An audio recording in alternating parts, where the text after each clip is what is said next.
Hello, this is Ahmed Samir, and today we will continue our talking about IAS1. Presentation of financial statements. We will be talking about a long title under the standard, which is Fair Presentation and Compliance with IFRS. Financial statements should present fairly both 1. Financial position. 2. Financial performance. 3. Cash flows of an entity. A fair presentation requires faithful representation of the effects of transactions, other events and conditions in accordance with the definitions and recognition criteria for each of 1. Assets. 2. Liabilities. 3. Income. 4. Expenses.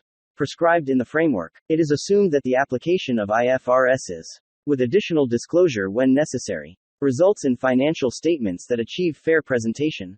IAS1 requires an entity whose financial statement complies with IFRSs to provide a statement 1. Explicit, 2. Unreserved, with this commitment in the notes. Financial statements cannot be qualified as IFRS compliant unless they comply with all IFRS requirements, which include 1.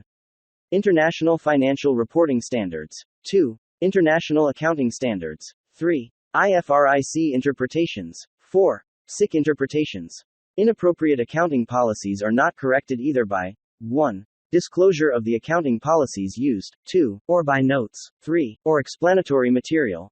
IAS1 recognizes that in extremely rare circumstances, management may conclude that compliance with IFRS requirements would be misleading to the extent that it would conflict with the objective of the financial statements set out in the framework.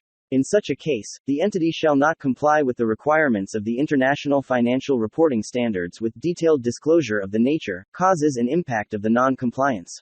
In the next video, we will talk about some of the foundations and principles associated with presenting financial statements.